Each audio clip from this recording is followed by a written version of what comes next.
Edwin, yeah, today's our graduation day. We are all happy. I'm really excited. I want you to share your story with the continuing students and members of the Trestle Academy. How did you do it? You had a first class. How did you do it in computer engineering? How did you do it? So thank you, Wonders. So my story is actually quite interesting. Starts maybe somewhere in senior high school. So I always wanted to do engineering, even though I didn't know I wanted to do computer engineering. I had wanted to do mechanical engineering because of my robotics club. So when I was applying for universities, I realized that there was no course like that in University of Ghana. So I had to switch to computer engineering rather. And I felt like I wasn't really fit for that course because I didn't really have that much of programming experience. So what I did before I started university was that I tried searching online for courses I could take, and I ended up stumbling upon this boot camp by Project Ice West. And so I took part in that boot camp, learned some C++, Arduino, and then some innovation. And that was what started my journey into computer engineering. So by the time I got to school, I already had a bit of a better background than a lot of other people, much to my surprise.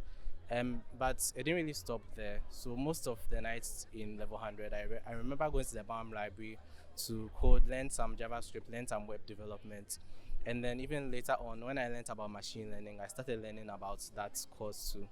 Also, I had to set a target for myself. So because I knew I wanted to also have the practical part as well as the academic part, I set a target for myself every semester. So it was more like I would only allow myself to get bad grades in at most 2 courses every semester. And later on, we ended up winning a hackathon because of all the hard work I had put in, and we offered jobs by fourth IR. And having to balance that while in my final year and while also doing my final year project was a bit tricky, but we're able to manage our time and then also burn the late night hours and leave everything that wasn't contributing positively to my academic life and my work life and my personal productivity, and just strive for and push forward and then make the best out of the time I had. So that was most of the story. Okay, that's really amazing. Tell me, yeah, you mentioned you went to BAM library and studied, but like, what's your typical day on campus? You're a resident on campus, so how? Tell me about your typical day on campus. Yeah, so my typical day wasn't really the same throughout all the 4 years on campus. So in level 100, for instance, my typical day was to go to lectures, finish lectures, get something to eat, and probably watch a movie or something else. So that's learn a bit about code. So I'll do about 2 hours a day of learning code through watching YouTube videos, through the online courses like Code Academy and then Free Code Camp, and then also hard coding. So I had these websites that I was building for fun and to test my skills. And then later on in level 200, when COVID struck, the system moved online. So what I did was that I used that opportunity to start learning machine learning courses. So that was what I was doing for most of the day. So I ended up using about 8 hours a day just learning online courses, and I finished about 3 courses in a month or so.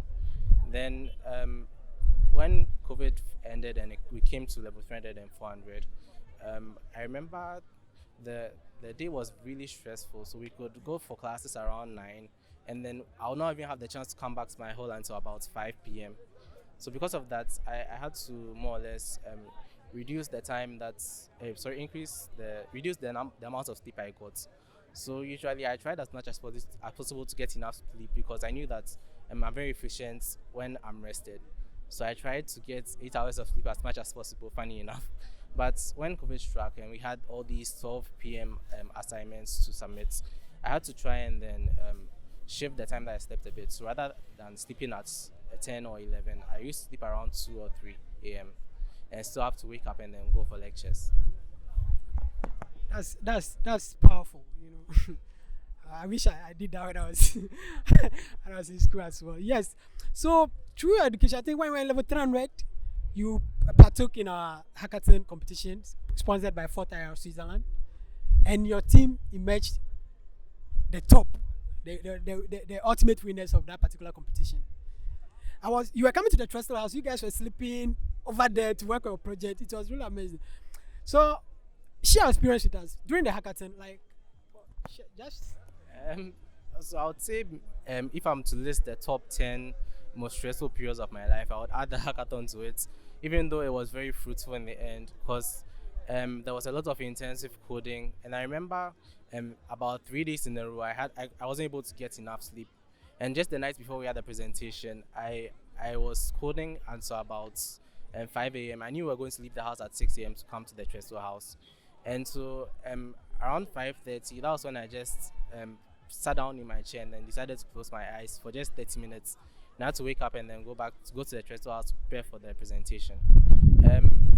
But the benefit was that we were working as a team, so I knew that if I slacked, then somebody else would be working, and then I'll end up being like a redundant member of the team.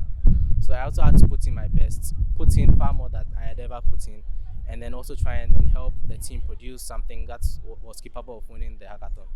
That's great. That's great. So yes, so your team, your team Seed AI. Yes. You guys got a job even before you got your degree. Tell us, like, how fun is that, or like, how do you feel about that? Now you have a full-time job with Fortire, right? Tell us, like, how I don't know, how's your experience about that? Like, tell us, how do you feel? Well, as I mentioned earlier, it was during the time where we're supposed to balance our final year projects with our coursework. And already just the two of them were too much for some people, but we had to like put in more so that we could balance it together with our jobs at Fourth IR. And the job was also such that we had to learn new things every day. Every time we were given a new project, we had to like now go and relearn, do our research, and then try and then understand the project, try and know what kind of code base to put there, try and build architectures, and then code using those architectures. And so it was fun because we were learning new things, and things I never thought I would apply from my school, I ended up applying them. So it was actually quite interesting. And the nice thing too was that we're getting paid for it, so it didn't feel fruitless. Like how you go and write, you learn for an exam and then you go and write and you end up not putting the things that you wrote down, not that you memorized. That's great. So yeah, so now you are a full-time employee of Fortire. I know you have ambitions. Quickly share with us your ambitions and your advice to continuing students who want to excel in both academia and industry. Yes, so my current ambition is to get a more solid background in machine learning engineering and then also in MLOps. So my advice for students is that you know your goals and you know what you want to achieve in life. So put in your best effort towards that. Don't look at what other people are doing. Don't look at the goals that other people have set, because you don't know what other people have. Like you don't know the reasons why other people are in school. You don't know what plans other people have when they finish school. But you know yourself and you know why you're here. So just put in your best. And remember that it all takes hard work. Edwin, thank you very much. We are really excited. Congratulations once again.